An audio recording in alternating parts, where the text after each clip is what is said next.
Online students, I hope so audio video is clear. बस एक बार बता देना.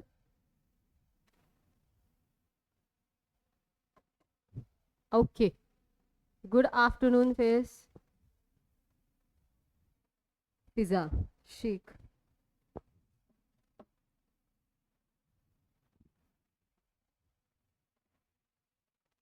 Yes, audio video clear. Good afternoon. चल, okay. With a lots of energy in the class, we will start today's session, right? Yes, better. चलो, सबसे पहले तो homework दिया था तुमको. क्या दिया था homework? Union list, state list and concurrent list ढूंढना था. 5 5 5 ढूंढा पक्का. ऑनलाइन वालों ऑल्सो ढूंढा. क्या क्या ढूंढा बताओ. यूनियन लिस्ट में क्या 5 नाम लिखे आपने? क्या क्या क्या? वॉल्यूम बढ़ाओ थोड़ा सा.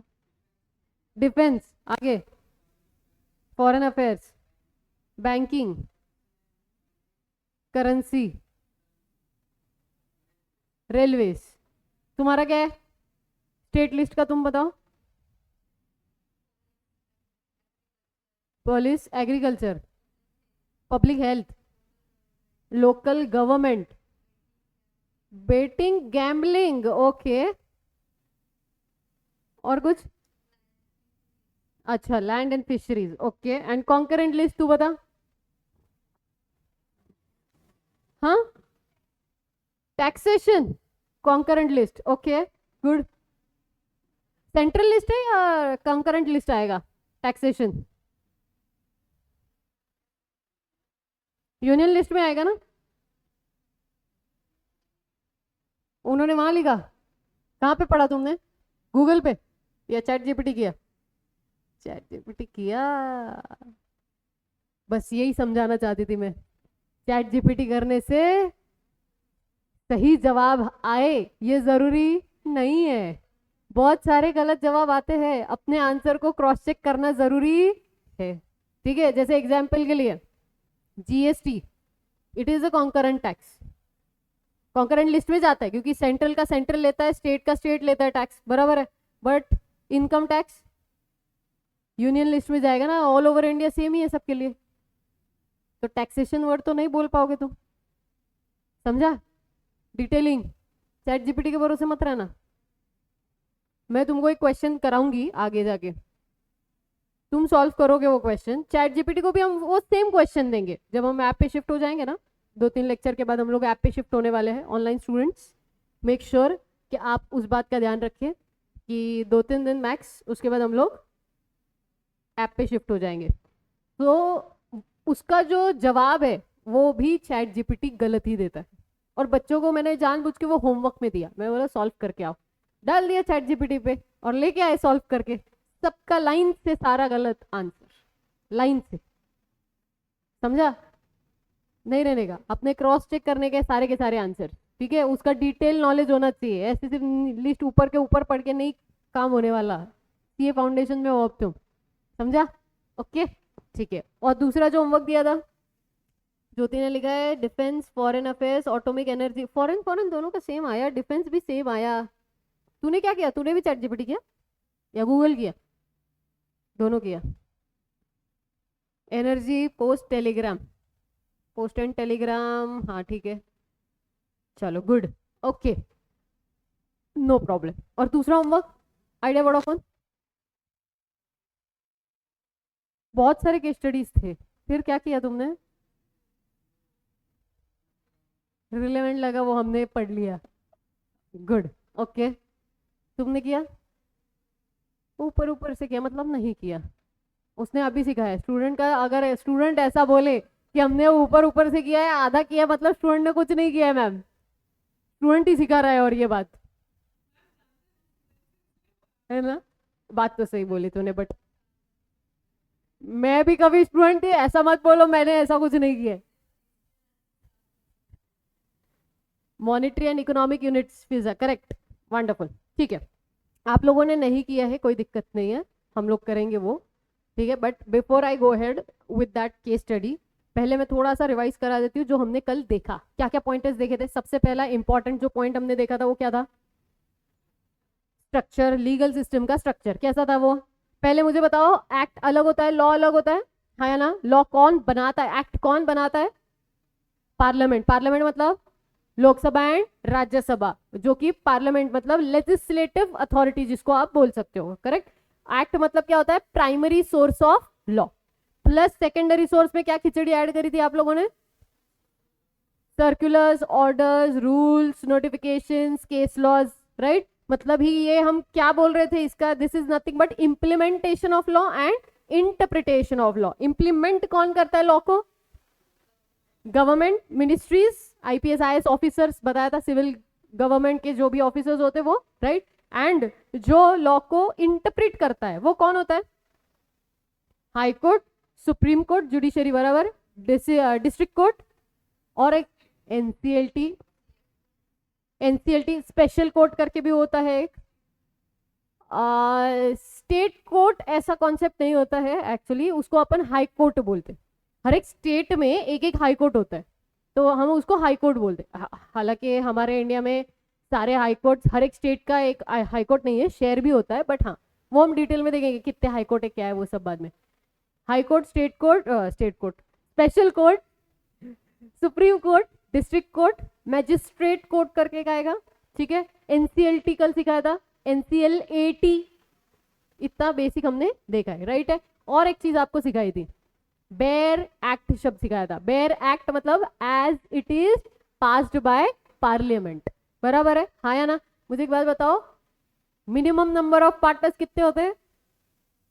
2, ये तो पता है सबको। मैक्सिमम नंबर ऑफ पार्टनर्स कितने होते हैं? 50, 100, वापिस वही गोलमाल। 50 है लेकिन 100 दी है। मम्मी और पापा याद है क्या सिखाया था तुमको? मम्मी पापा, अच्छा ये लिमिट दी कहाँ है? Section number 464 of companies act में। तो आपको बेयर एक्ट, शायद ओपन ही होगा बेयर एक्ट ही, हाँ वही एक्ट ओपन है, नेट चल रहा है ना?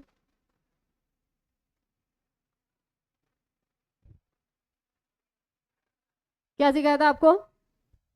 464 के हिसाब से मैक्सिमम नंबर ऑफ पार्टनर्स होंगे, 464 के हिसाब से मैक्सिमम नंबर ऑफ पार्टनर होंगे 100। लेकिन रूल्स ने एक लिमिट सेट किया है, वो है 50, और आज का लिमिट है 50। बट ये रूल्स को बढ़ा के कितना लेकर जा सकते हैं? 100। क्यों बोला था ये? क्योंकि रूल्स कौन बनाता है? गवर्नमेंट। और एक्ट कौन बनाता है?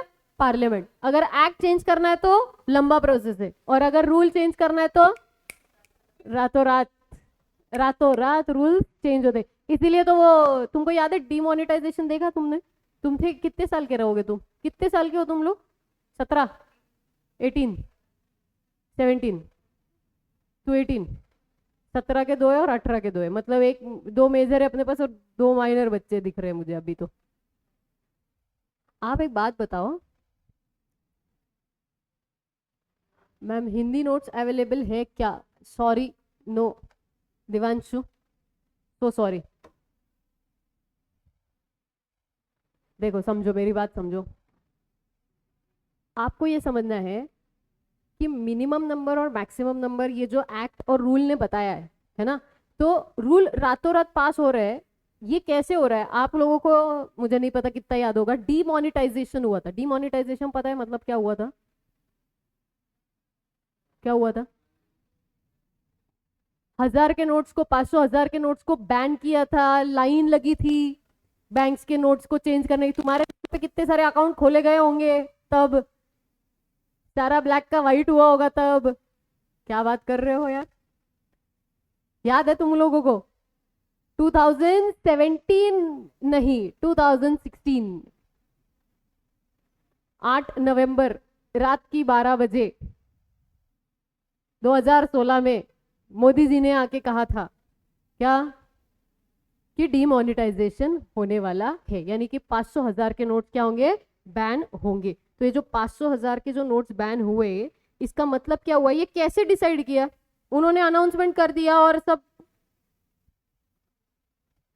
उन्होंने अनाउंसमेंट किया तो क्या है, ऐसे वैलिड है? उन्होंने बोल दिया, बात खत्म। डेमोक्रेसी नाम की कोई चीज होती है, नहीं होती? होनी चाहिए ना। फिर वो कल आके कुछ भी बोलेंगे, कूद जाओ तो तुम कूदोगे क्या? नहीं ना। फिर अभी ऐसा कैसे? आपको समझना क्या है, आप वो समझो। सबसे पहले एक्ट अगर चेंज करना है या एक्ट को पास करना है तो उसका एक प्रोसेस है, और उसका प्रोसेस क्या है वो ध्यान से समझो। उसका प्रोसेस है, सबसे पहले बिल पास होता है। बिल मतलब क्या होता है? ड्राफ्ट। बिल यानी कि क्या है? ड्राफ्ट। तो जब ड्राफ्ट बनता है कोई भी चीज का, online students you guys also concentrate now, draft बनता है अगर कोई भी चीज का, तो ये जो ड्राफ्ट बना है, जैसे कि अभी ये ड्राफ्ट है, अज्यूम ये सामने दिख रहा है, ये ड्राफ्ट बना, ये ड्राफ्ट मैंने दे दिया लोकसभा राज्यसभा में, अज्यूम करते ही हमारा लोकसभा राज्यसभा है, ठीक है। अगर ये जो ड्राफ्ट बना है, ये ड्राफ्ट जाएगा कहाँ? लोकसभा राज्यसभा। तुमको क्या लगता है लगेज पास हो जाएगा? वो टक टक टक करेंगे ना, इस पे डिस्कशन होगा, होगा या नहीं होगा? डिस्कशन के लिए इतना नॉलेज भी होना चाहिए। मैंने कुछ बोला नहीं, आपने कुछ समझा नहीं, मैंने तो वही कहा जो तुम लोगों ने समझा, कि इतने सारा एजुकेशन है हमारे इंडिया में, उस हिसाब से बराबर है, तो वो उस पर बहस करेंगे। तुमको पता है कंपनीज एक्ट जो है ना, कंपनीज एक्ट, उसके जो चेंजेस होते हैं वो ऐसे ऐसे होते फास्ट, भले ही तुमको सेक्शन में चेंज करना हो। क्यों? क्योंकि लड़ने झगड़ने के लिए पता तो होना चाहिए। हम किधर उलझे हुए हैं नाम चेंज करने में, इसका नाम ये होगा, उस जगह का नाम ये होगा, ये जगह से ये नाम चेंज करके ये रख दिया, उसी में खेल रहे हैं हम बस। इधर एम्प्लॉयमेंट का पता नहीं, डिमोनेटाइजेशन का पता नहीं, वर्ल्ड वॉर 3 चल रहा है एकदम आराम से। बचपन में अपन सीखते थे World War I, 2 हिस्ट्री। किसका फेवरेट है क्या history subject? Thank god, I तो use to hate history, I use to fail also in history. तो वो 1 और 2 वो तो समझ नहीं आता था, अपने को लगता था यार कितना क्या हुआ होगा, कितना प्रॉब्लम हुआ होगा उस टाइम पे, बॉम्ब ब्लास्ट हो रहा है, ये हो रहा है, वो हो रहा है। आज भी अपन उसी एरा में जी रहे हैं जहाँ पे हम World War 3 ऑलमोस्ट देखने के कगार पे है। हाँ या ना? या वो वैसे देखा जाए तो इस तरीके से ही हालत है इकोनॉमी की, बराबर। टेंशन है क्या जिंदगी में? अभी आपको क्या हो रहा है World War 3 का, कोई टेंशन लेके बैठा है? नहीं। क्यों? क्योंकि उतना पैनिक सिचुएशन है ही नहीं हमारे पास, अलग मुद्दे हैं लड़ने के या डिस्कशन के। तो इसीलिए क्या होता है, लोकसभा राज्यसभा में उन सारी चीजों पे डिस्कशन होगा जो भी ड्राफ्ट में लिखा जा रहा है उस पे, फिर जो भी चेंजेस होंगे उस चेंजेस को वो सारा डिसाइड करके चेंजेस करके उसके बाद आता है प्रेसिडेंट का साइन। उसके बाद क्या आएगा? प्राइम मिनिस्टर लिखा क्या मैंने? नहीं, प्रेसिडेंट का साइन है। प्राइम मिनिस्टर से भी ज्यादा इंपॉर्टेंट साइन है ये, प्राइम मिनिस्टर के साइन से ज्यादा इंपॉर्टेंट साइन होता है प्रेसिडेंट का साइन कोई भी एक्ट को पास करने में। और लॉ पास हो जाएगा, एक्ट पास हो जाएगा क्या इतना होने के बाद? नहीं। फिर क्या करना चाहिए? फिर आता है एक और कॉन्सेप्ट जिसको हम बोलते हैं ऑफिशियल गैजेट। क्या शब्द यूज किया मैंने? Official gazette. Official gazette is nothing but what?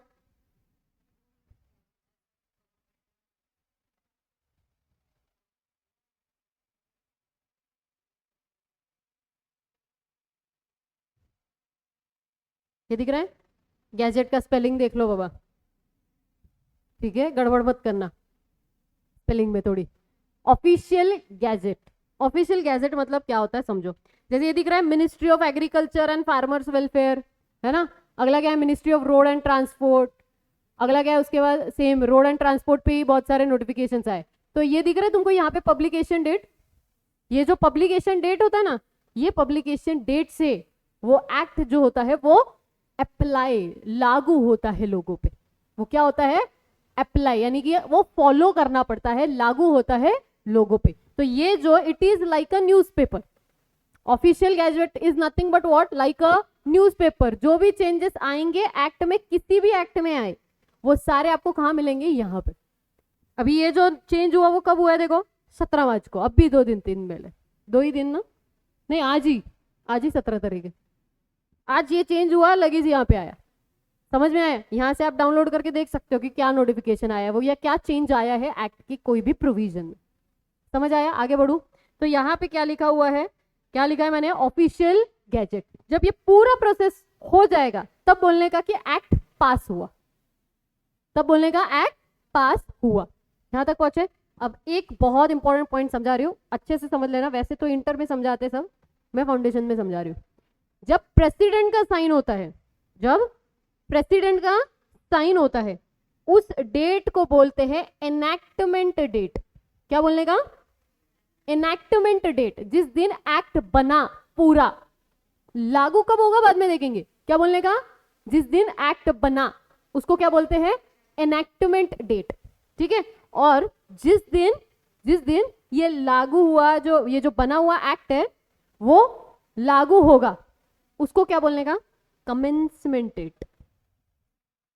Commencement समझता है? स्टार्ट होना, कोई भी चीज की शुरुआत होना, उसको बोलते हैं कमेंसमेंट। तो कमेंसमेंट डेट है कौन सा? जिस दिन ऑफिशियल गैजेट में आए। जैसे अभी जो हमने देखा 17 तारीख, वो क्या है? कमेंसमेंट डेट है। ठीक है? और दूसरा क्या सिखाया तुमको शब्द? Enactment date. एनैक्टमेंट डेट मतलब क्या है? ये जो तीन चीजें दिख रही, draft, Lok Sabha, Rajya Sabha and president का साइन, जिस दिन वो साइन होगा उस डेट को क्या बोलने का? Enactment date. यहां तक पहुंचे सब? आगे बढ़ू पक्का? अब ये जो कमेंसमेंट दिख रहा है ना, अभी भी अपन बेसिक पे ही है।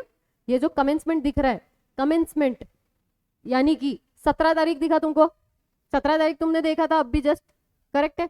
तो यहाँ पे जो नोटिफिकेशन या जो आपको वहां पे देखा ऑफिशियल गैजेट पे प्रॉपर किया हुआ अनाउंसमेंट, वो कोई ना कोई एक प्रॉपर ड्राफ्ट करके और आया होगा, बराबर है? मतलब प्रॉपरली अनाउंस किया जाएगा। तो अगर ये जो अनाउंसमेंट या ये जो ऑफिशियल गैजेट पे जो डिक्लेयर होता है उसमें कोई और डेट लिखा होगा तो, जैसे एग्जाम्पल के लिए अभी हमने देखा ministry of road and transport, है ना? ये पहला क्या था? Ministry of agriculture and farmers. ये सारे 17 तारीख को आए हुए हैं, बराबर? अब ये जो नोटिफिकेशन आया था, ये जो नोटिफिकेशन आया है, ये नोटिफिकेशन में लिखा गया है कि ये जो भी प्रोविजन है ये एप्लीकेबल होगा फ्रॉम 20 मार्च। तो आप मुझे बताओ कमेंसमेंट डेट क्या होगा, 17 या 20?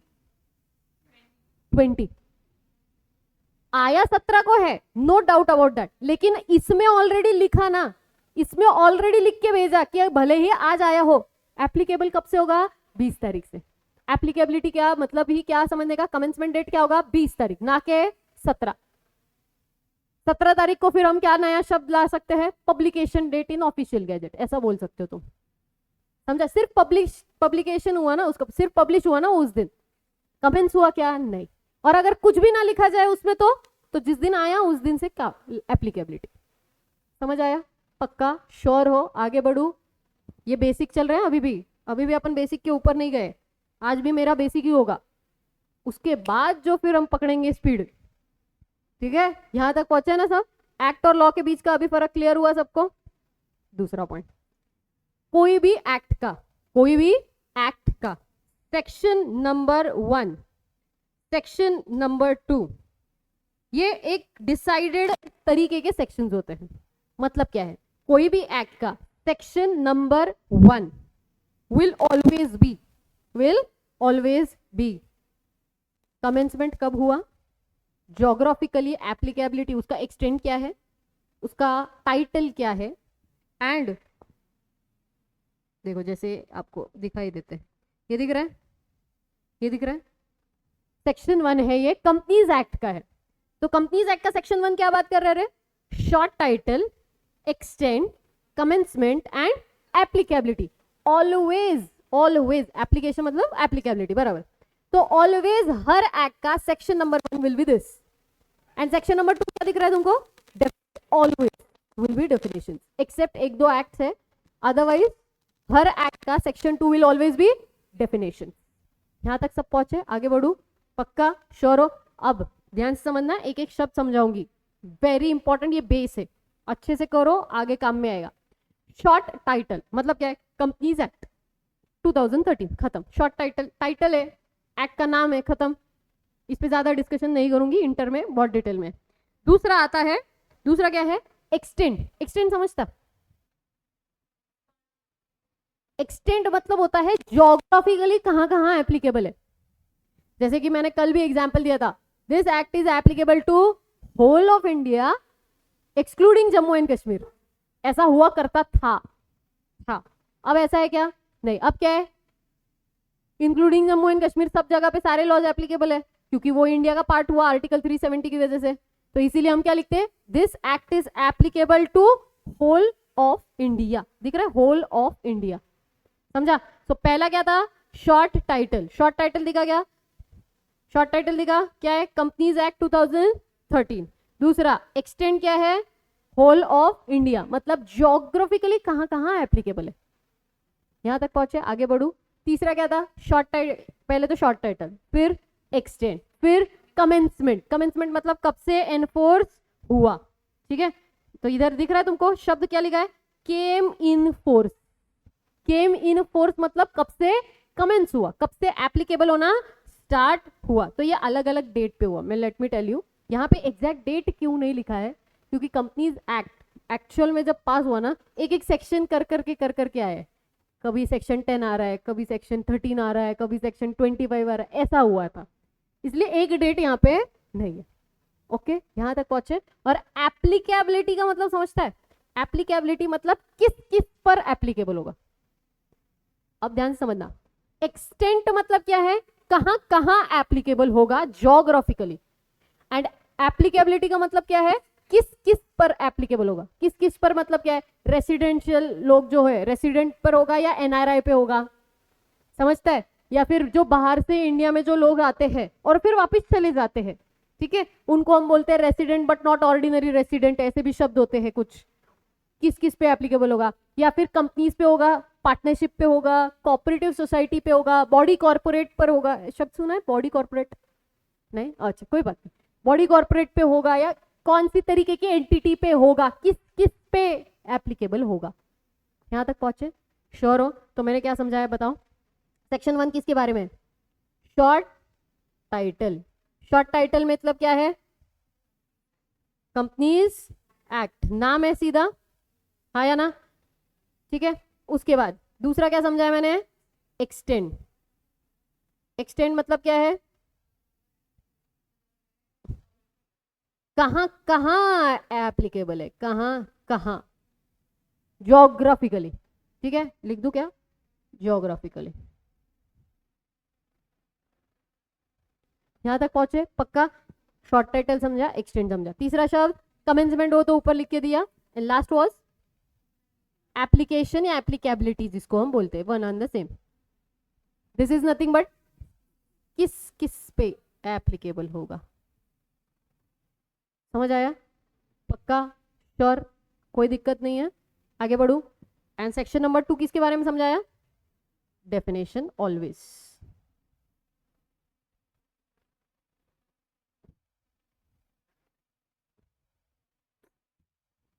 ठीक है, अब यहां तक तुमको क्लियर है? बेसिक। एक अच्छी चीज सिखा रही हूँ लास्ट, बेसिक की। जब भी आप लोग पूरा एक्ट पढ़ोगे तब एक तरीका होगा उसको पढ़ने का। और ये क्यों सीखना है आज के लेक्चर में? क्योंकि जब आप इंटरव्यू देने जाते हो ना आर्टिकलशिप में, स्पेशली बिग 4 वगैरह के मिड स्केल के, वो लोग आपको बोलते हैं, आपको ऐसे सीधा बेयर एक्ट सामने रख देंगे, बोलेंगे पढ़ के बता बेयर एक्ट कैसे पढ़ते हैं। और बच्चे जो रट के जाते हैं उसको पता ही नहीं कि पढ़ना कैसे है, कहाँ से ढूंढना है, कौन से पेज नंबर पे क्या होता है, कौन से वहां पे पेज नंबर से नहीं ढूंढा जाता।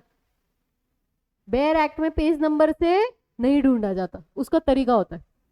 वो तरीका भी मैं सिखाऊंगी, ठीक है? क्योंकि आर्टिकलशिप में पूछेगा तो नाक नहीं कटनी चाहिए अपनी। किससे पढ़ा एक्ट, किससे पढ़ा लॉ, नाक नहीं कटनी चाहिए, ठीक है? बट पढ़ने का तरीका सिखाती हूँ। जैसे अभी एग्जाम्पल,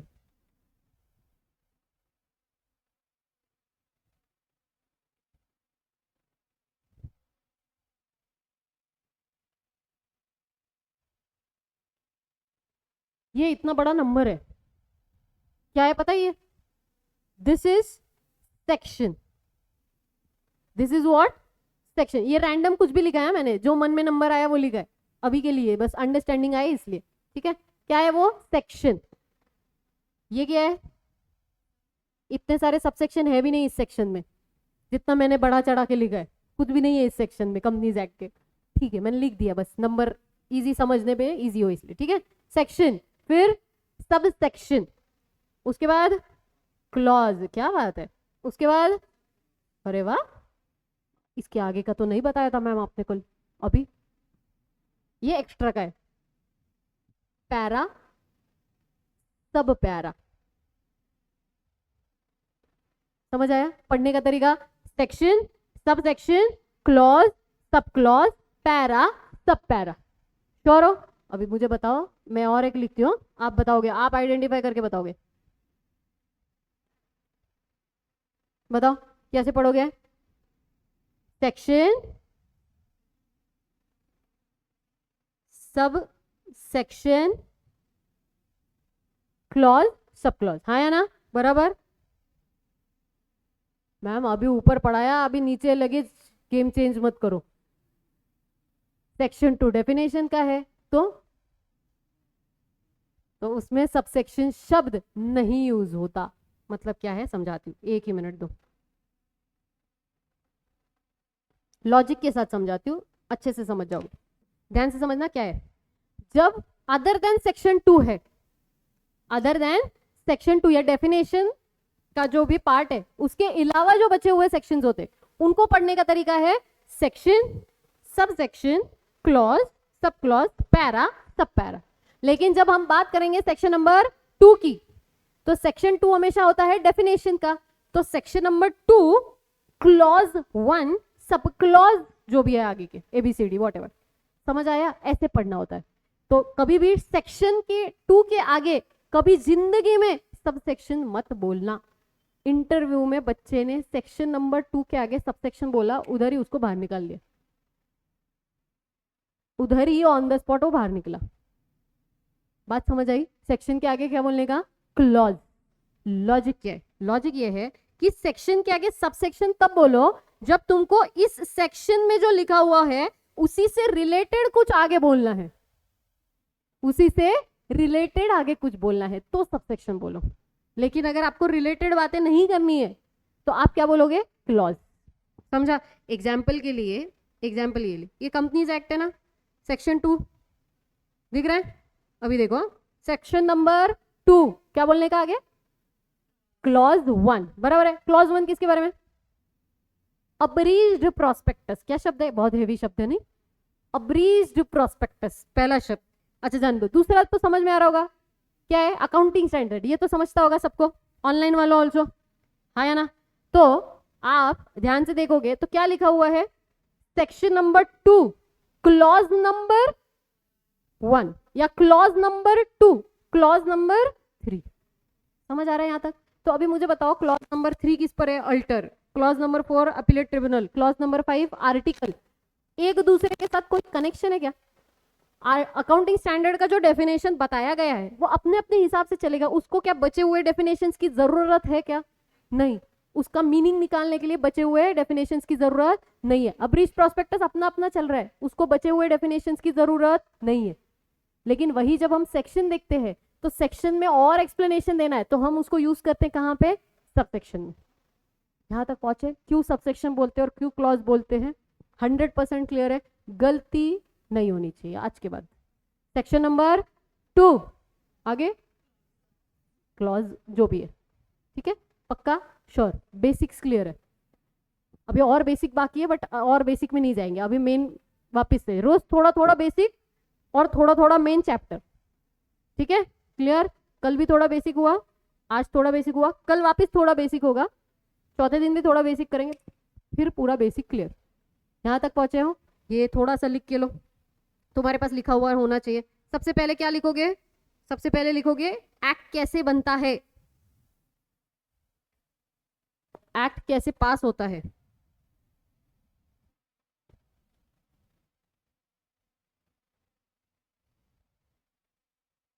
किस बात का प्रोसीजर है ये, एक्ट को पास करने का।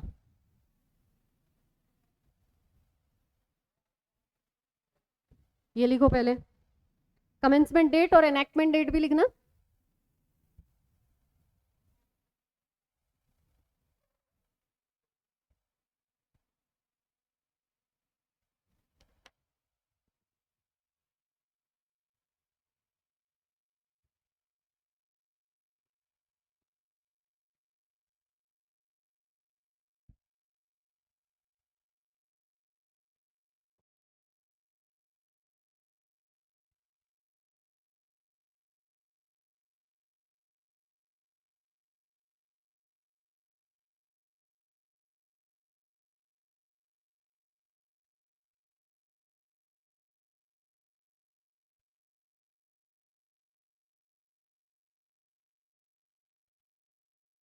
इतना फास्ट स्पीड, नई बुक है ना? पक्का? ए तू लास्ट पेज नहीं बनाई फाइनली? तेरा नाम रखूंगी मैं लास्ट पेज, याद रहेगा मुझे। ऐसे तो नाम मुझे याद नहीं रहते, ऐसे जल्दी रहते। हर बैच में कोई ना कोई एक होता है, एक चतुर है अपने पास, एक लास्ट पेज है। अब तुम दोनों के आएंगे, इनके, और जो भी है सबके आएंगे एक एक करके।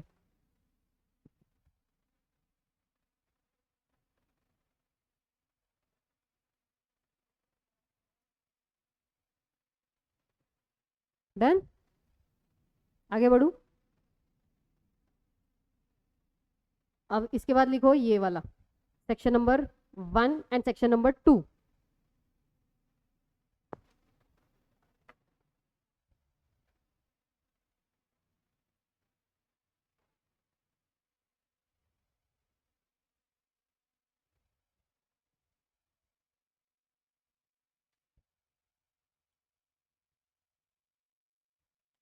इधर लिखूंगा इस तरफ सेक्शन नंबर 2, ये सेक्शन 1 लिखो, सेक्शन 2 उधर ऊपर लिखते हैं अपन।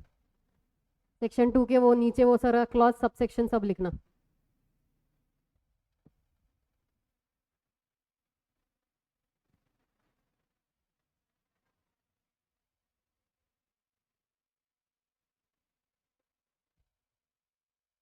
ऑनलाइन वालों सिर्फ फोटो मत खींचना, लिखना है। ऑनलाइन के पास ये एक एडवांटेज होता है और कुछ कर भी नहीं सकते उसका।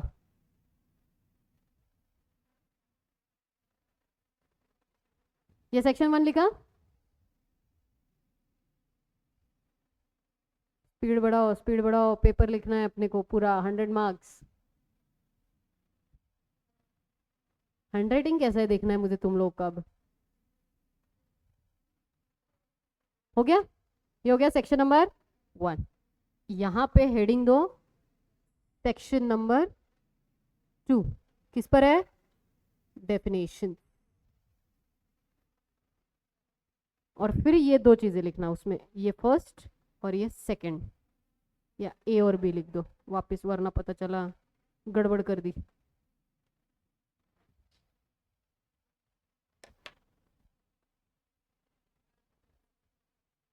क्या करूं?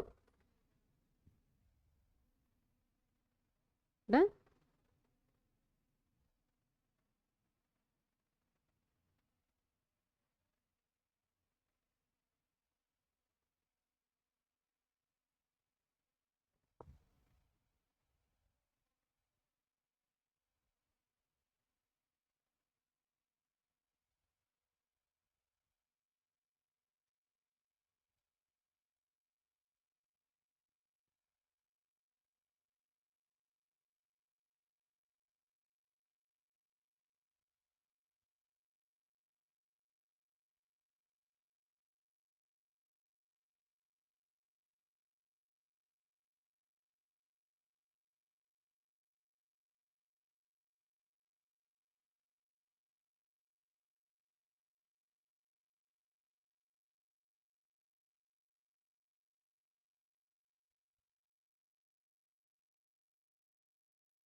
तुम्हारे एडमिशन हो गए ना, तो बुक्स ले लेना।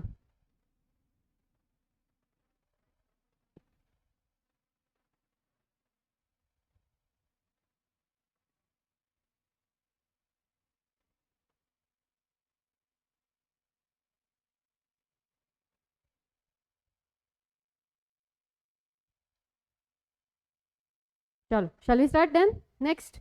वंडरफुल। अब समझो, अब मैंने तुमको कल समझाया था, हमने थोड़ा सा पार्टनरशिप का बेसिक स्टार्ट किया था, है ना? क्या समझाया था उसमें बेसिक में? That minimum number of partners कितने चाहिए अपने को? 2। और मैक्सिमम?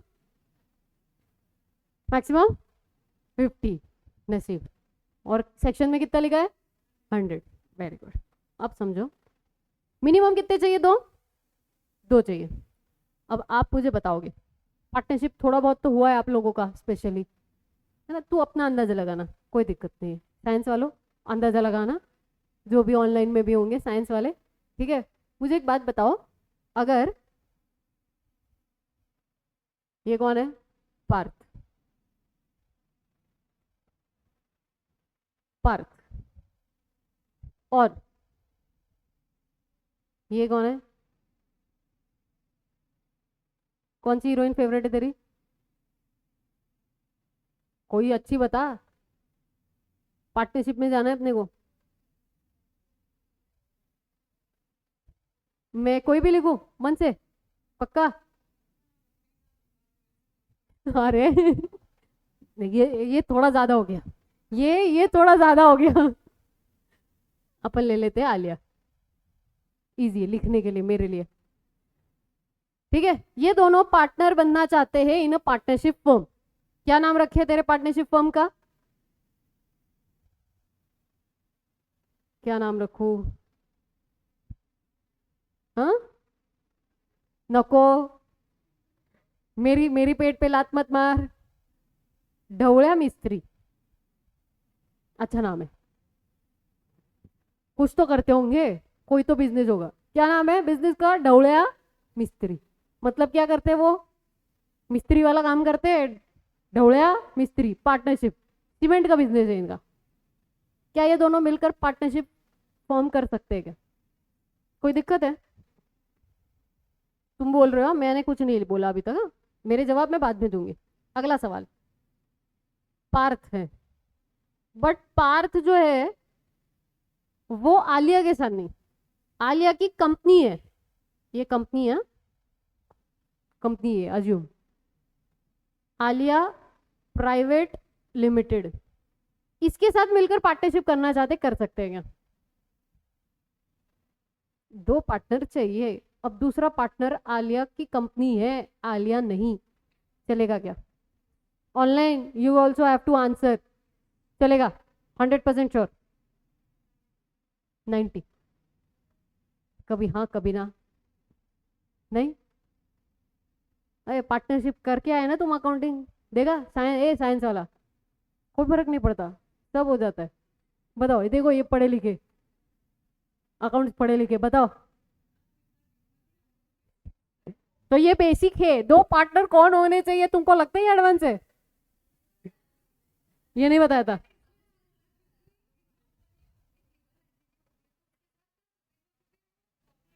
तेरा मैथ्स था या एसपी था?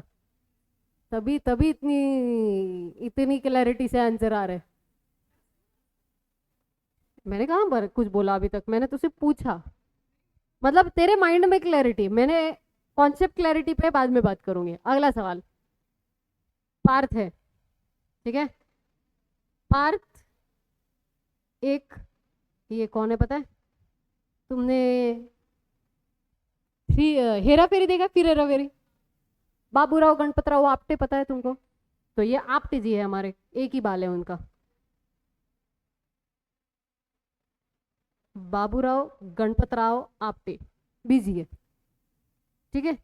तो क्या ये दोनों मिलकर पार्टनरशिप कर सकते हैं? इनकी एज है 70 साल, हाँ या ना? नहीं?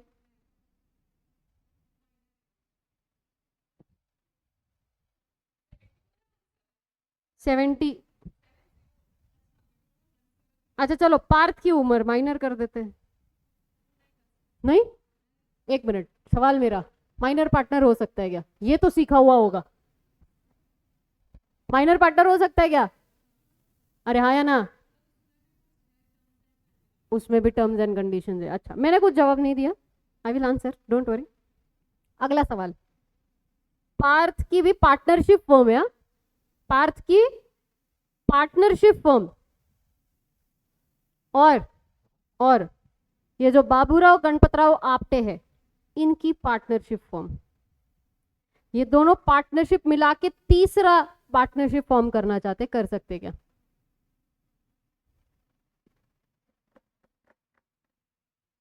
कॉन्सेप्ट क्लैरिटी का अर्थ समझ में आ रहा है तुमको? अभी तो मैंने शुरू भी नहीं किए, अभी और मजा आएगा। कर सकते हैं क्या? हमने तो कुछ सीखा नहीं, हमने सिर्फ सीखा डेबिट क्रेडिट, पार्टनर का कितना, मरने के बाद क्या होगा, एडमिशन पे क्या होगा, 3:2:1 या 1:3:4? क्यों? बेसिक कर सकते हैं। अगला सवाल, पार्थ की पार्टनरशिप है, ठीक है ना, पार्थ की पार्टनरशिप है, तो पार्थ भी एक पार्टनर हुआ एक पार्टनरशिप फॉर्म में, तो वो पार्टनर बनकर आ रहा है। वो क्या बन के आ रहा है? पार्टनर की कैपेसिटी में आ रहा है। पार्टनर की कैपेसिटी में, आपको अर्थ समझा? पार्टनर की कैपेसिटी मतलब not as a individual but as a partner of that partnership firm बन के आ रहा है। और ये जो बीजीए है वो भी उनकी पार्टनरशिप थी, उनकी पार्टनरशिप जो है उस पार्टनरशिप में एज अ पार्टनर की कैपेसिटी में आ रहा है। बीजीए एज अ पार्टनर की कैपेसिटी में आ रहा है। अब बताओ क्या पार्टनरशिप बन सकता है? ऊपर थर्ड पे क्या आंसर है? इधर हाँ या ना? हाँ, और इधर क्या आंसर है? हाँ या ना? अरे हाँ या ना? पता नहीं लिखूं? लापतागंज एक जगह है ऐसी, पता है ना तुमको, यूपी में। चलो छोड़ो, मैं जवाब देती हूँ अब एक एक करके, ध्यान समझना। एक एक चीज क्रिस्टल क्लियर होनी चाहिए, एक एक लाइन। 2 पार्टनर चाहिए मिनिमम, तो मिनिमम अगर 2 पार्टनर चाहिए तो जो शब्द लिखा गया है पार्टनरशिप एक्ट में, जो शब्द लिखा गया है पार्टनरशिप एक्ट में, वो क्या लिखा है जरा देखो। Partnership is a relation between a person who have agreed to share the profits of the business carried on by all or any one of them acting for all। ये line तुम लोगों ने सीखा होगा, राइट? ऑनलाइन ये line तुम लोगों ने सीखा होगा जब भी तुम लोग पार्टनरशिप पढ़ रहे थे तब, करेक्ट है? तो ये लाइन में जहां पे शब्द लिखा हुआ है, शब्द क्या लिखा है? बिटवीन 2 पर्सन, बिटवीन 2 इंडिविजुअल शब्द है? नहीं, बिटवीन 2 पर्सन शब्द है। There is difference between the word individual and person. आपको समझ में आ रहा है? कॉन्सेप्चुअल क्लैरिटी किस लेवल पे अपन लेके जा रहे हैं, कहां ऐसे उठ रहे हैं अपन? Basic English, individual and person के बीच में फर्क होता है। इतना तो कभी जिंदगी में नहीं सोचा मैम हमने जितना आप इस लेक्चर में उठा रहे हो। इंडिविजुअल मतलब होता है नेचुरल पर्सन। नेचुरल पर्सन मतलब क्या? बाय बर्थ जो पैदा हुआ है, समझता है? नेचुरल पर्सन मतलब हम लोग कौन है? Natural person. और पर्सन मतलब क्या होता है? नेचुरल पर्सन तो होगा ही, नेचुरल पर्सन तो होगा ही, उसके साथ साथ आर्टिफिशियल पर्सन भी होता है। अब ये आर्टिफिशियल पर्सन मतलब क्या मैम? आर्टिफिशियल पर्सन समझता है तुमको? तुमने कभी कंपनी के बारे में थोड़ा बहुत कुछ सीखा है? बेसिक थोड़ा बहुत कुछ बेसिक कभी सीखा है? नहीं? हाँ ना? ओसी था ना तुमको? एक मिनट, ये क्यों सिर्फ तुम लोगों को भी तो ओसी करके सब्जेक्ट था, ऑर्गेनाइजेशन ऑफ कॉमर्स, उसमें बिजनेस टाइप की एंटिटी होती है, ठीक है? पार्टनरशिप होता है, कंपनी होता है, कोई फर्क नहीं पड़ता, तुझे नहीं पता तो ये भी सेम ही लेवल पर, सारे सेम लेवल पे। पार्टनरशिप कंपनी रट्टा मार के गए होंगे ना, फीचर एडवांटेज डिसएडवांटेज, समझ ही नहीं आ रहा किसमें क्या हो रहा है, किसका एडवांटेज किसी और को लिख के आ रहे हैं, फीचर्स कहीं और लिख के आ रहे हैं, हाँ या ना? होता था तब तुमने कंपनी तो सीखा है। चलो बताओ कंपनी आर्टिफिशियल पर्सन कैसे बना? एसपी वाली रुक तू जरा, एसपी बोल मत, रुक, एसपी बहुत डिटेल में मुझे पता है। इजी जाएगा, हाँ लो इजी जाएगा थोड़ा, बाकी लोग के लिए इजी मैं बनाऊंगी। नहीं कंपनी, चल बोल एसपी।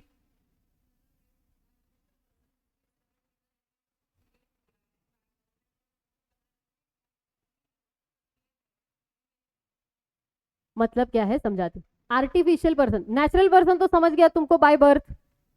हम लोग कौन है? इंडिविजुअल। हम लोग कौन है? नेचुरल पर्सन, ठीक है?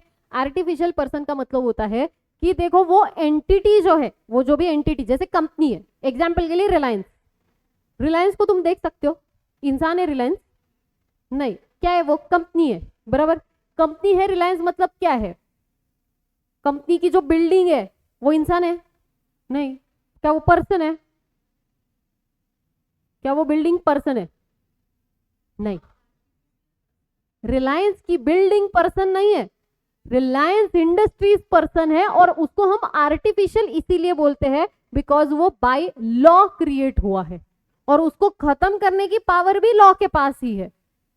मतलब क्या है कि लॉ ने उसको एक अस्तित्व दिया है, वजूद दिया है। थोड़ा ज्यादा हेवी हिंदी बट ठीक है, समझता है? अस्तित्व वजूद समझता है, एक एंटिटी, मतलब उसको एक वजूद दिया है कि रिलायंस एक कंपनी है। तो एक पर्सन, जैसे मैं तेजल हूं, ये पार्थ है, आइडेंटिटी है ना तुम्हारी, नाम मतलब तुम्हारा आइडेंटिटी है। वैसे रिलायंस बिकॉज लॉ की वजह से क्रिएट होता है, कंपनीज एक्ट के अंडर रजिस्टर होके क्रिएट होता है, उसको अपनी एक वजूद, उसका एक अपना एंटिटी है, उसका एक अपना वजूद होता है। समझ आया? उसको हम बोलते हैं आर्टिफिशियल पर्सन, जहां पे उसमें जो काम करने वाले लोग हैं, जैसे एग्जांपल रिलायंस इंडस्ट्रीज किसका है? वैसे देखा जाए तो अंबानी, मतलब क्या, मोटा भाई का है अपना। अरे दोस्त है मेरा, क्या ऐसे कर रही? तुमको पता नहीं है मोटा भाई मेरे दोस्त है? मजाक समझ रहे तुम? मैं रिलायंस इंडस्ट्रीज की ओनर हूँ। शेयर है ना मेरे पास, बराबर है। टाटा, फिर टाटा के पास, टाटा की भी मैं ओनर हूँ, बराबर है। मोटा भाई मेरे दोस्त है। तो मोटा भाई, क्या रिलायंस इंडस्ट्रीज मतलब मोटा भाई हो गए क्या? नहीं। अगर रिलायंस इंडस्ट्रीज ने कुछ गफला किया तो मोटा भाई को जेल में डालोगे? नहीं। समझ में आ रहा है? क्लियर हो रहा है? तो मोटा भाई अलग है, वो नेचुरल पर्सन है, ठीक है। और रिलायंस इंडस्ट्रीज एक आर्टिफिशियल पर्सन है जिसको लॉ ने क्रिएट किया है। तो वो क्या बोलते हैं, आर्टिफिशियल पर्सन, मतलब वो कंपनी अलग, और वो पर्सन जो नेचुरल पर्सन है या जो मेंबर है वो अलग। अभी समझा? उनके पास क्या है? सेपरेट लीगल एंटिटी, ऐसा कुछ सीखा होगा, ठीक है। सेपरेट लीगल एंटिटी मतलब क्या होता है? लीगली एक एंटिटी सेपरेटली क्रिएट की गई है। कुछ नहीं, मैंने सिर्फ शब्दों को घुमाया। सेपरेट लीगल एंटिटी, कुछ नहीं किया। और समझ आया क्या? एक लॉ ने एक आइडेंटिटी दिया हुआ होता है, उसको क्या बोलते हैं? अभी के लिए समझने का क्या? Person, artificial person. तो पर्सन में दोनों आते हैं, artificial also and natural person also, लेकिन इंडिविजुअल शब्द होगा तो सिर्फ नेचुरल पर्सन आएगा। यहां तक क्लैरिटी है? श्योर हो? बेसिक्स क्लियर है? आगे बढ़ू? बेसिक्स में गड़बड़ बिल्कुल भी नहीं चाहिए, ठीक है। चलो अभी आंसर करेंगे सारे क्वेश्चंस के। क्या ये आंसर सही था ढवड़ा मिस्त्री का? पहला वाला सिचुएशन का आंसर सही था क्या? यस। दो पर्सन है ना, दो नेचुरल पर्सन है, पार्टनरशिप फॉर्म हो सकती है, हाँ बिल्कुल। क्यों? क्योंकि पार्टनरशिप का डेफिनेशन क्या लिखा था? क्या लिखा था बताओ? Partnership is a relation, relation between person, person, relation between two person नहीं बोलने का, relation between person, relation between person who have agreed to, बाकी आगे का बाद में देखेंगे, अभी तक इतना ही। Agree? Partnership is what? Is a relation between person. अभी अपन सिर्फ पर्सन वर्ड पे हैं, बाकी मैंने कुछ नहीं पढ़ाया, सिर्फ पर्सन वर्ड पे खेल रहे अपन कल से, और आज सिर्फ इसी पे रहेंगे। तो क्या ये दो लोग मिलकर पार्टनरशिप बना सकते हैं? यस। क्या पार्थ और आलिया प्राइवेट लिमिटेड क्या पार्टनरशिप बना सकते हैं? यस। सही जवाब दिया आप लोगों ने, क्योंकि पर्सन शब्द है तो आर्टिफिशियल भी आया और नेचुरल भी आया। समझा? या फिर ये आलिया जो यहाँ पे लिखा है, ये आलिया प्राइवेट लिमिटेड की जगह आलिया एलएलपी होता, लिमिटेड लाइबिलिटी पार्टनरशिप होता, तभी आंसर यस ही होता, क्योंकि ये भी आर्टिफिशियल पर्सन है।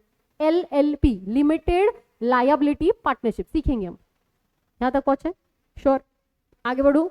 तो तुमको पहले समझा क्या? पार्थ एंड आलिया क्या है? ढवळे मिस्त्री स्टार्ट कर सकते हैं पार्टनरशिप में? हाँ, कोई दिक्कत नहीं।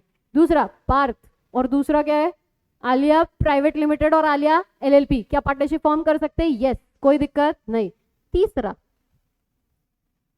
पार्थ है 17 ईयर्स और बीजीए है 70 साल के, दोनों नेचुरल पर्सन है, क्या पार्टनरशिप फॉर्म कर सकते हैं? तो तुमने क्या बोला? माइनर पार्टनर होता है। मैं सिर्फ उतना ही पूछ रही हूँ, टर्म्स कंडीशन बाद में जान दो। क्या माइनर पार्टनर होता है क्या? अरे हाँ या ना? Blender, minor can not be a partner. Ma'am हमने सीखा था, आप गड़बड़ मत करो, आप गलत पढ़ा रहे हो, है ना। मैम हमने सीखा था माइनर पार्टनर होता है, आया ना। कितने लोगों ने सीखा था ऑनलाइन में भी, माइनर पार्टनर नहीं होता, ये क्लियरली लिखा गया है लॉ में। तुम लोगों ने ये सीखा होगा माइनर पार्टनर है, गलत सीखा है। देख अच्छा है गलत नहीं सीखा तू, सब गलत सीखा है तुमने। तुमको क्या बताओ, अब मैं तुमको दो चार ऐसी चीजें बता सकती हूँ कि तो जो तुमने गलत सीखी है, छोड़ दो, क्या कर सकते हैं, दर्द है वो। Minor can not be a partner, can not. आप मुझे एक बात बताओ, तो अब क्या पार्टनरशिप बनेगा? नहीं। अकेला पार्टनर बन सकते हैं क्या? बाबूराव गणपतराव आपटे, देखा है ना, वो अकेला पार्टनरशिप फॉर्म करना चाहता है अपने बच्चे 17 साल के बच्चे के साथ, चलेगा? नहीं। बाबूराव गणपतराव आपटे को कौन चाहिए? और एक कोई ना कोई मेजर पर्सन चाहिए। मेजर मतलब क्या? जिसकी उम्र 18 साल या 18 साल से ज्यादा हो। समझ आया? पक्का दिमाग में बैठा? तो क्या ये पार्टनरशिप फॉर्म बनेगी? नहीं। अरे हाँ आया ना? नहीं। क्लैरिटी? Any doubt? आगे बढ़ू ऑनलाइन? आई होप तो it is very very very clear. जो आप लोगों ने ऑनलाइन में सीखा है या जो आप लोगों ने अभी तक सीखा है बोर्ड वालों, समझ लो ये गलत जवाब था। Minor can not be a partner, ये मेरा नॉट लिखने का तरीका है। वैसे मैं काफ़ी शॉर्ट फॉर्म यूज़ करती हूँ, इफ़ इन केस किसी को शॉर्ट फॉर्म में कोई प्रॉब्लम आए तो पूछ लेना। बड़ा मज़ा आता है, मुझे याद रहने में ज़्यादा आसानी होती है और मेरे बच्चों को वही आदत लग जाती है मेरी वजह से, धीरे धीरे करके लग जाएगी। ठीक है, यहाँ तक पहुँचे, आगे बढ़ू। अगला चौथा, पार्थ पार्टनरशिप और बीजीए पार्टनरशिप मिलकर तीसरी पार्टनरशिप हम फॉर्म करना चाहते, कर सकते हैं क्या? अरे आया ना? क्यों? पार्टनरशिप फर्म आर्टिफिशियल पर्सन है क्या? पार्टनरशिप फर्म आर्टिफिशियल पर्सन है क्या? आर्टिफिशियल पर्सन मतलब क्या सिखाया? लॉ की वजह से क्रिएट हुआ। तो पार्टनरशिप एक्ट के अंडर पार्टनरशिप फर्म रजिस्टर होता है क्या? रजिस्टर होता है क्या? हाँ। अरे क्या ना झूठे, तुमको इतना नहीं पता है? तुमको इतना तो पता होगा ना, कंपनीज एक्ट के अंडर रजिस्टर होगा, तो कॉमन सेंस है पार्टनरशिप भी पार्टनरशिप एक्ट के अंडर रजिस्टर होगा, बराबर है। तो क्या रजिस्टर होता है पार्टनरशिप एक्ट के अंडर, तो क्या लॉ ने क्रिएट किया है क्या? नहीं, फिर पार्टनर्स ने क्रिएट किया है। श्योर? अब ध्यान से समझो, एक लाइन बता रही हूं, हमेशा याद रखना। Partnership firm is created by agreement and not by law. I repeat my line. Partnership firm is created by agreement and not by law. हमने क्या सीखा? आर्टिफिशियल पर्सन मतलब क्रिएटेड बाय लॉ। ये लॉ से क्रिएट ही नहीं हुआ, तो तुमने उसको वजूद दिया कैसे आर्टिफिशियल पर्सन का? Are you understanding now? तो इसीलिए अगर ये आर्टिफिशियल पर्सन ही नहीं है तो तुम पर्सन ही नहीं हो, तो how can you form a relation between persons? तुम पर्सन ही नहीं हो। Are you understanding? तो इसका लॉजिक क्या है, इसके पीछे का क्या सिखाया logic? Partnership is created by agreement and not by law. Therefore, it is not an artificial person. Got the point? Basic clear? Are you understanding? Person ही नहीं तो रिलेशन काय का? रिलेशन नहीं तो पार्टनरशिप बनाओगे कैसे? तो दो पार्टनरशिप मिलाकर कभी भी तीसरा पार्टनरशिप नहीं बनता। यहां तक समझे? आगे बढ़ू? पक्का? श्योर? इसमें आप और एक कॉमन सेंस लगा सकते थे बट नहीं लगाए, इट्स ओके, नो प्रॉब्लम। मैं लॉजिक आपको बताऊंगी, वो जो कॉमन सेंस जो आपने लगाना चाहिए था, which is not common these days, वो क्या था? चल दो, बता देते। पार्टनर, एक लाइन बोला जाता है, partner and partnership firm are one and the same. मतलब क्या है? पार्टनर्स है तो पार्टनरशिप फर्म एग्जिस्ट करती, पार्टनर्स नहीं तो पार्टनरशिप फर्म एग्जिस्ट ही नहीं करती। Partners and partnership firm is one and the same. Jointly and severally liable ऐसा कुछ सीखा होगा रे, ऐसे मत करो, नहीं सीखा है तो भी ठीक है, छोड़ो जान लो। समझा गया? बेसिक कॉमन सेंस वहां पे लगा सकते थे तो ओके, नो प्रॉब्लम। यहाँ तक पहुंचे? श्योर हो? आगे बढ़ू? तो यहाँ पे क्या पार्टनरशिप फॉर्म बनेगा? नहीं। नेक्स्ट 5th पॉइंट, पार्टनर की कैपेसिटी में आया, पार्टनर की कैपेसिटी में आया पार्थ जो 18+ है, और बीजीएम भी पार्टनर की कैपेसिटी में आया, partner of the partnership form. तो क्या तीसरा पार्टनरशिप फॉर्म फॉर्म होगा? पार्टनरशिप फॉर्म तो लीगल पर्सन नहीं है, आर्टिफिशियल पर्सन नहीं है, लेकिन पार्थ, पार्थ इधर इधर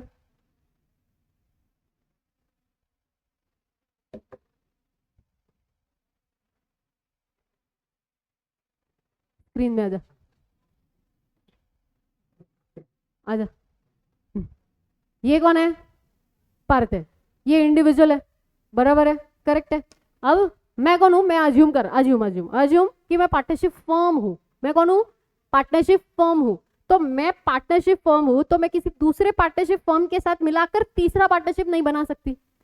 बट मेरा जो पार्टनरशिप फॉर्म होगा, अज्यूम करो मेरे पार्टनरशिप फॉर्म का ये पार्टनर है, ये पार्टनर है मेरे पार्टनरशिप फॉर्म का, तो क्या ये पार्टनर की कैपेसिटी में, पार्टनर की कैपेसिटी में, not as a individual, designation जो है उसका क्या है? इंडिविजुअल नहीं है, पार्थ नहीं है, partner of this partnership firm, ये उसका डेजिग्नेशन है।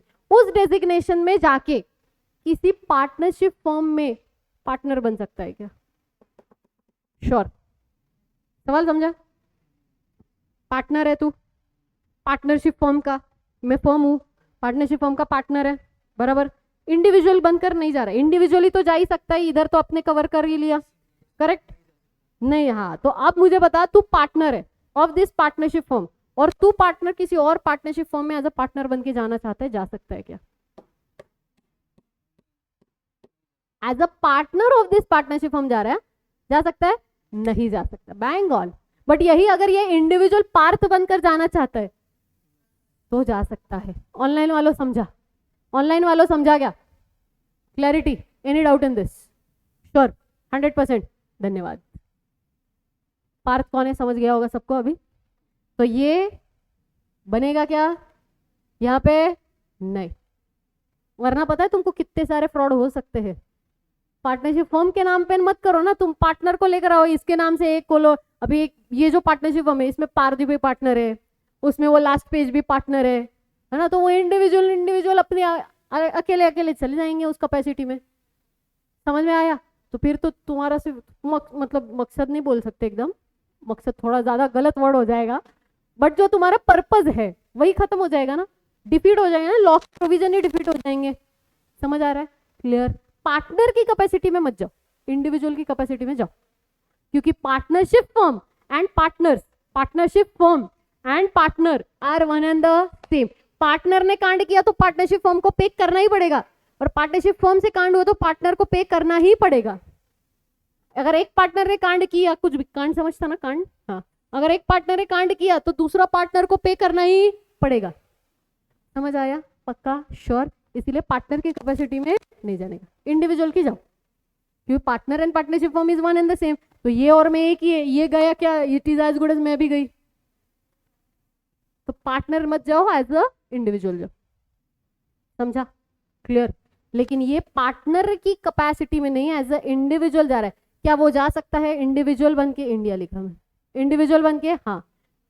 मतलब ही मेरे कहने का मतलब अब बड़ा अच्छे से समझना, पार्थ जो है वो इस पार्टनरशिप फर्म में भी पार्टनर है, और पार्थ जो है वो किसी दूसरे पार्टनरशिप फर्म में भी पार्टनर है।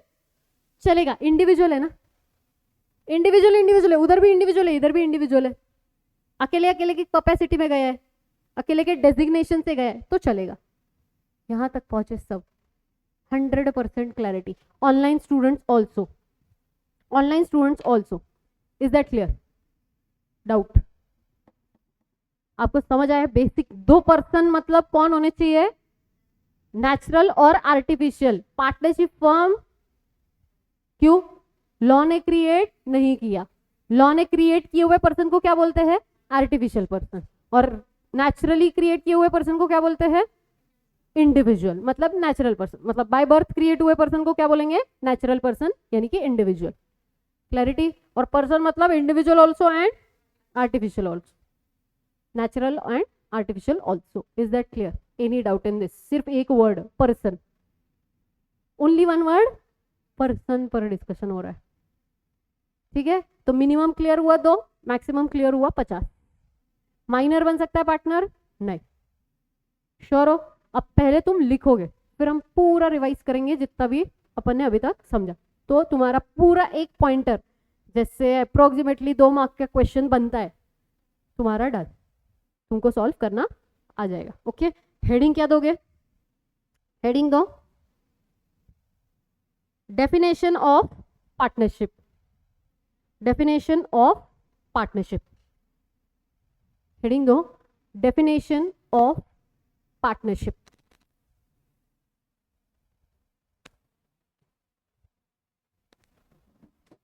ठीक है, उसके बाद ये जो डेफिनेशन है ना, इस डेफिनेशन को हम लोग ब्रेक करने वाले.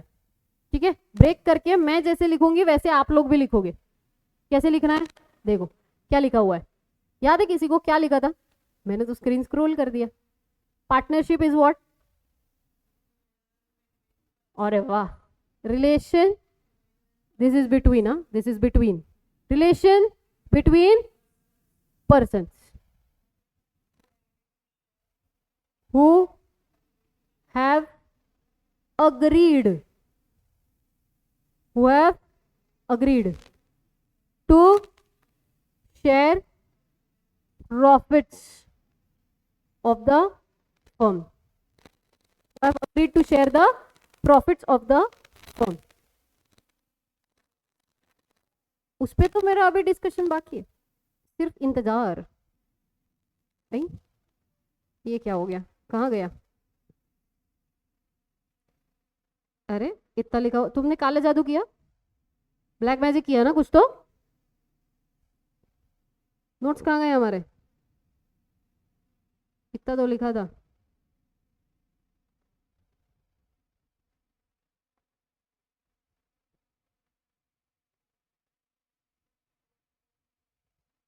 है.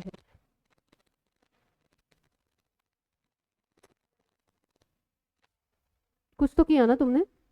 कल नहीं हो रहा था, आज कैसे होने लगा? कल कुछ नहीं हो रहा था इसको. इस क्लास भी कुछ तो ब्लैक मैजिक है शायद. लास्ट बैच में भी ये होता था. उस चक्कर में लास्ट बैच वालों ने मुझे वो लिटरली, मेरा फ्रेम है नीचे ऑफिस में देगा ना, उस फ्रेम पे लिखा है मैम पैसे दो हम आपके लिए आईपैड लाते हैं. इस बार मैंने आईपैड लाया इस बैच में, फिर भी हो रहा है, मतलब ये क्लास में ही प्रॉब्लम है, मेरा इसमें कोई हाथ नहीं है. अब ठीक है.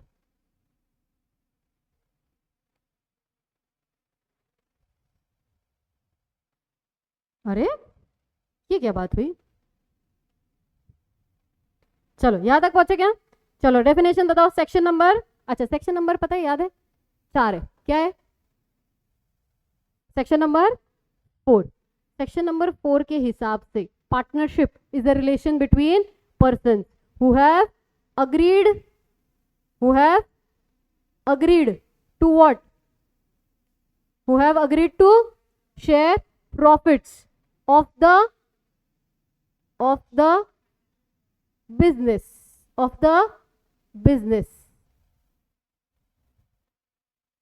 either acting by one or by all. तो मेरे कहने का मतलब है, अभी तो हम लोग कहाँ तक पहुंचे? सिर्फ सेक्शन नंबर 4 पे पहुंचे हैं. इधर carried on by all or any one of them acting for all. वापिस से एक बार डेफिनेशन देखो. सेक्शन नंबर 4 के हिसाब से partnership is what? Partnership is a relation between person who have agreed to what? Share the profits of the business, who have carried on by all or any one of them acting for all. यहां तक पहुंचे? Sure हो? इसी definition को इस तरीके से लिखो, पहले इस तरीके से लिखो.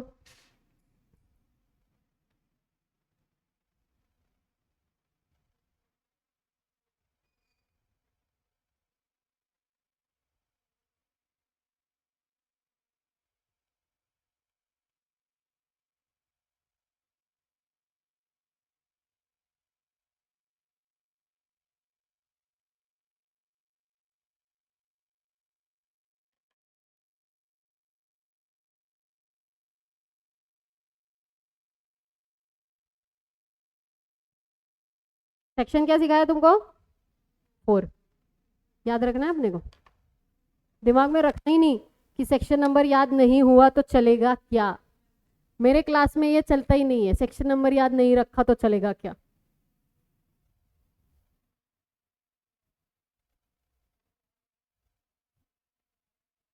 गुड, स्पीड तेज है, अच्छी बात है। तो लिखने की बहुत ज्यादा आदत हो गई नहीं?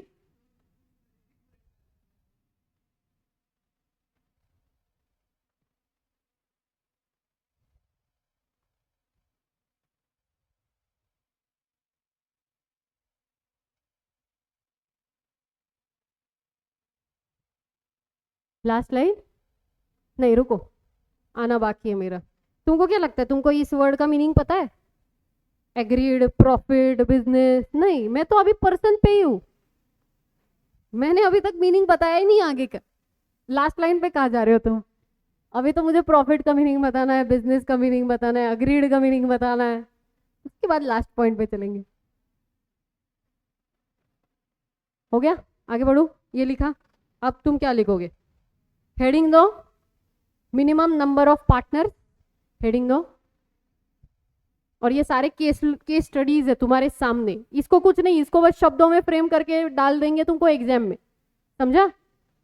हेडिंग दो, मिनिमम नंबर ऑफ पार्टनर -2, और ये केस स्टडीज लिखना स्टार्ट करो।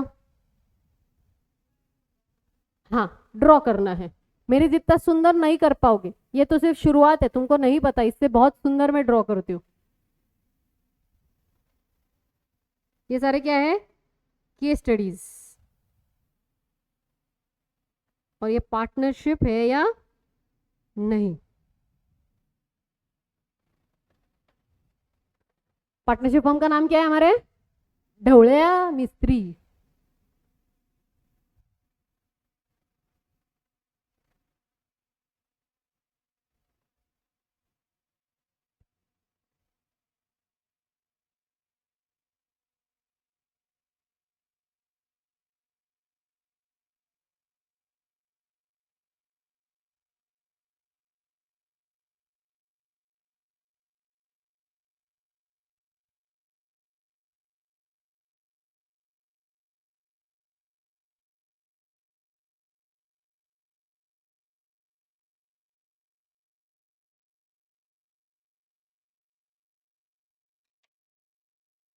ये लिखा, सबका पहला फर्स्ट पॉइंट लिखे हुआ है, फर्स्ट सिर्फ, at least.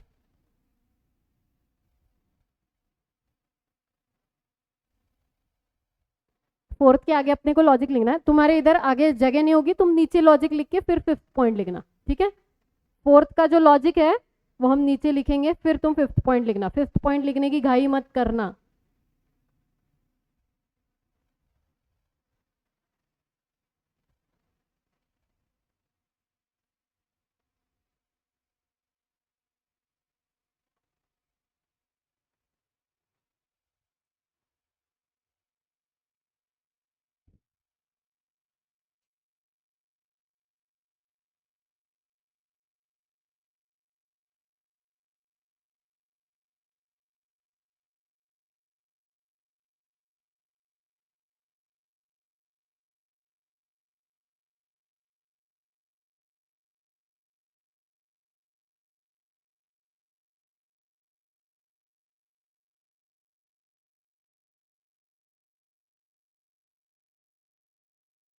Gupta ji good afternoon, वैसे गुड इवनिंग होने आया है अब, गुड मॉर्निंग बोल रहे हैं वो।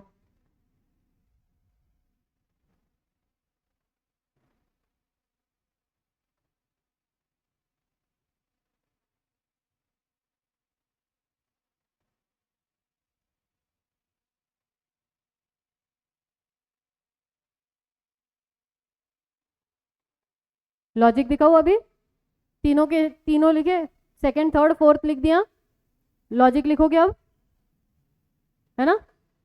लॉजिक, नीचे लॉजिक लिखो, जगह नहीं होगी आगे तो नीचे लॉजिक लिखो, उसके उस केस स्टडी के फोर्थ पॉइंट के नीचे logic.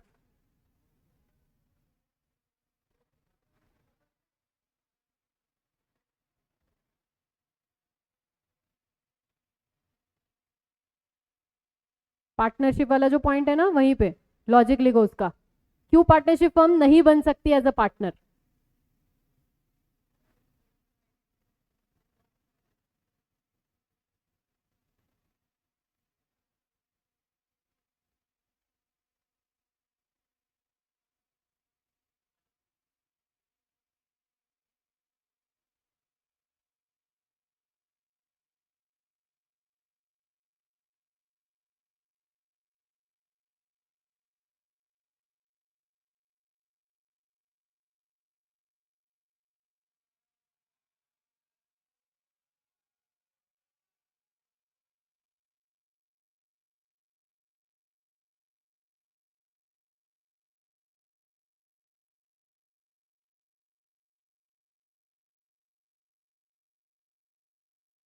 Then last point,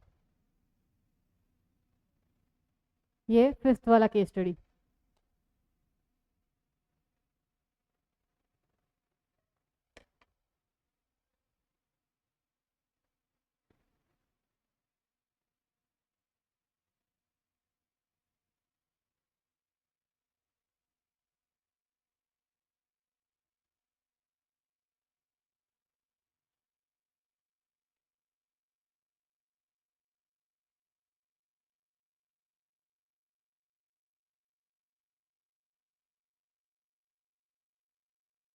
minor वाला लॉजिक लिखा ना, minor can not be a partner,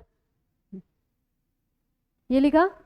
नीचे एक नोट करके लिखो, इसके नीचे note, note a person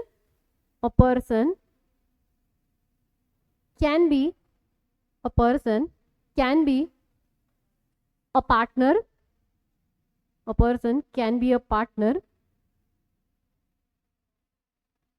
in two or more partnership, in two or more partnerships,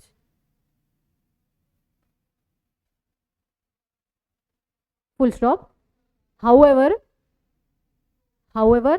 in individual capacity, however in individual capacity,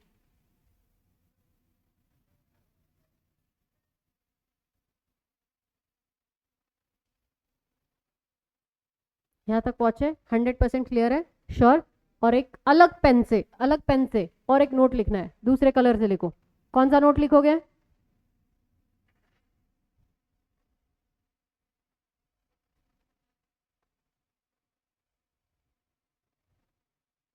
ये वाला।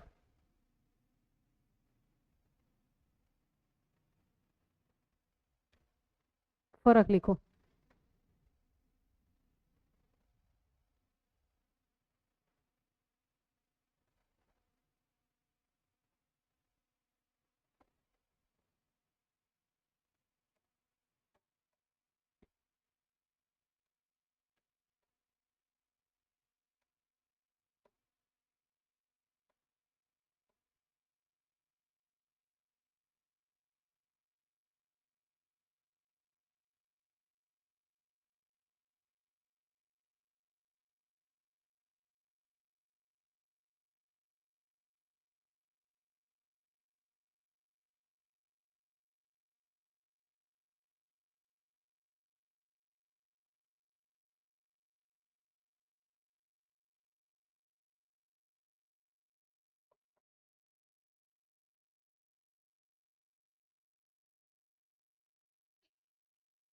लिख दिया? चल, अब मैं उनको नोट्स का दिखाती हूँ, एक पैराग्राफ दिखाती हूँ नोट्स में लिखा हुआ, जो आईसीआई के मॉड्यूल में भी मिलेगा। अब देखते कितने बच्चों को नहीं समझ में आता है या याद नहीं रहता है, ये जो रोना धोना होता है ना, लॉ याद नहीं रहता है का। अब देखते कितने लोगों को याद नहीं रहता है ये। सबसे पहले हम क्या समझ रहे हैं? Essential element of partnership. जिस इसेंशियल एलिमेंट में पहला इसेंशियल क्या है? कितने नंबर ऑफ पर्सन होने चाहिए, कितने नंबर ऑफ पर्सन होने चाहिए। क्या लिखा है? Partnership is a association of two or more person, partnership is a association of two or more person. कोई दिक्कत है इस लाइन में? Wonderful. Again, only a person recognized by law can enter into a partnership. Only a person recognized by law मतलब क्या है? Only a person recognised by law मतलब क्या है? मतलब ईदर अ नेचुरल पर्सन और आर्टिफिशियल पर्सन।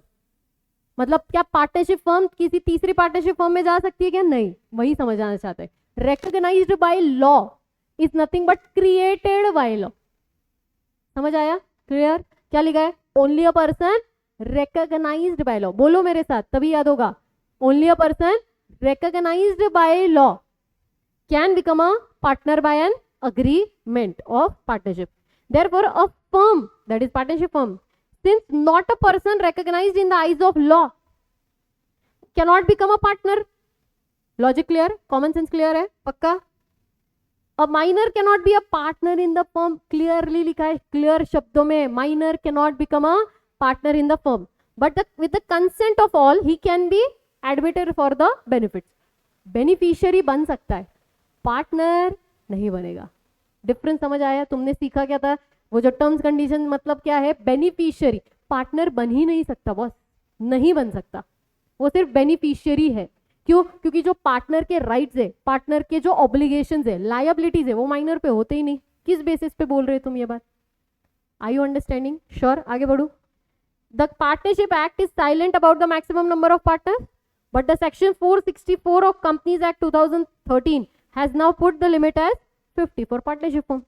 एक word नहीं समझा तो बताओ। Crystal clear? यही तुमको एग्जाम में लिखना है बस। अब बताओ कौन नहीं लिख पाएगा? समझ आया? अभी 1 मिनट लोगे पूरा, अच्छे से पूरा पैराग्राफ देखो। तुम्हारे सामने से वो पैराग्राफ हटाऊंगी, नजरों के सामने से पैराग्राफ हटाऊंगी, फिर देखते कितने बच्चों को याद है। ठीक है?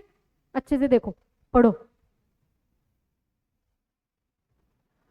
मैम फीस क्या है? अभिषेक, लाइव स्ट्रीमिंग, अगर फेस टू फेस पे नहीं आने वाले हो, लाइव स्ट्रीमिंग मोड पे है, तो लॉ का फीस सिर्फ 2500 है, सिर्फ लाइव स्ट्रीमिंग में। मतलब Google drive live streaming, face to face में नहीं हो तो। आप काउंसिलर को कनेक्ट करो, डिस्क्रिप्शन बॉक्स में है। लास्ट 3 लेक्चर्स होंगे अब इसके बाद सिर्फ, उसके बाद हम ऐप पे शिफ्ट हो जाएंगे। उससे पहले ही आप तक बुक्स पहुंचनी चाहिए, और अलॉन्ग विद दैट आपको ऐप का एक्सेस भी, कभी अगर कुछ ग्लिच है नहीं है वो देखने के लिए भी टाइम होना चाहिए। ऐसा नहीं होना चाहिए कि 6th लेक्चर में डायरेक्टली आप आ गए एंड देन आपका ऐप ही नहीं चल रहा, आपका लेक्चर मिस हो गया। वो ना हो, इस बात का ध्यान रखना। 5 लेक्चर सिर्फ साइमल्टेनियसली चलेंगे, ऐप पे भी और इधर भी। ठीक है? So make sure that you share with your maximum number of friends. Councillors के नंबर्स है डिस्क्रिप्शन में, देख लेना।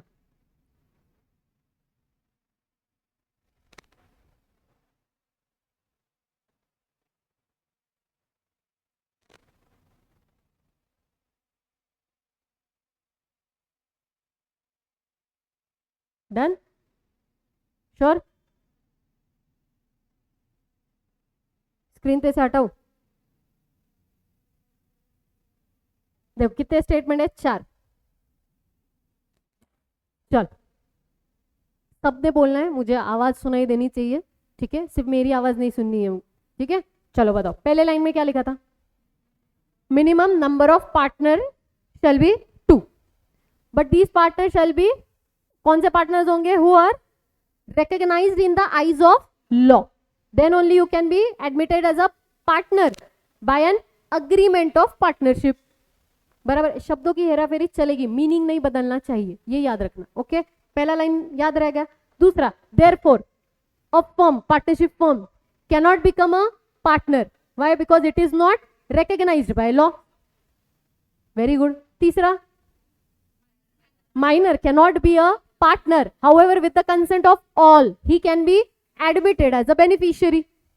And चौथा, maximum number of partners according to section 464 of Companies Act 2013, maximum number of partners, partnership में नहीं लिखे, उधर लिखे, कितने होने चाहिए? 50। Game over. समझ आया? इतना डिटेल में हर एक वर्ड, लाइन सब समझ आया? रट्टा मारा तुमने अभी? समझा ना? समझा और अपने आप याद हो गया? बस बेसिक इंग्लिश में बनाना है तुमको लाइन, कीवर्ड्स आ गए, बना लो। लॉ को जबरदस्ती डिफिकल्ट एंड हाइप ये करके रखा हुआ है। समझा तो डिफिकल्ट बिल्कुल नहीं। इतने डिटेल में समझोगे तो मुझे बताओ क्यों ऐसा होगा कि आपको नहीं समझा? क्यों ऐसा होगा कि आपको नहीं पता चला क्या लिखना है? होगा क्या ऐसा? हो ही नहीं सकता। बोलो।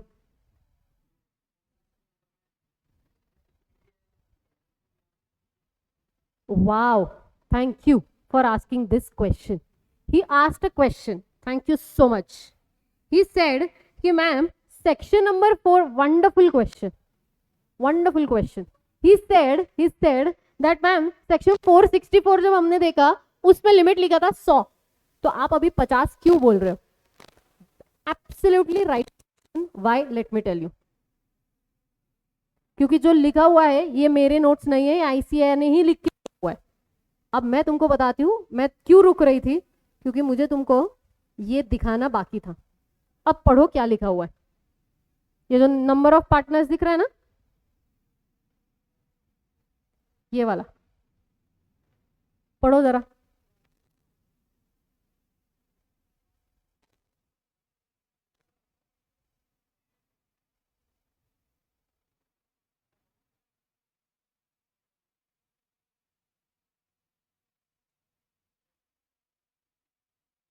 समझ आया?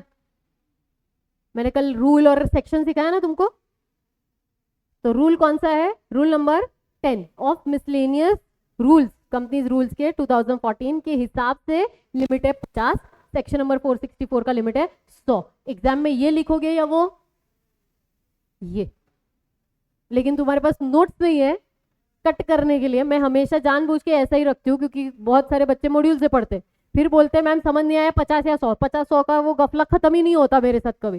तो मैं क्या करती हूँ, मॉड्यूल में ऐसे ही रखती हूँ, फिर कट करवाती हूँ मॉड्यूल में अपने नोट्स में मतलब, और फिर रेफरेंस देती हूँ यहाँ का।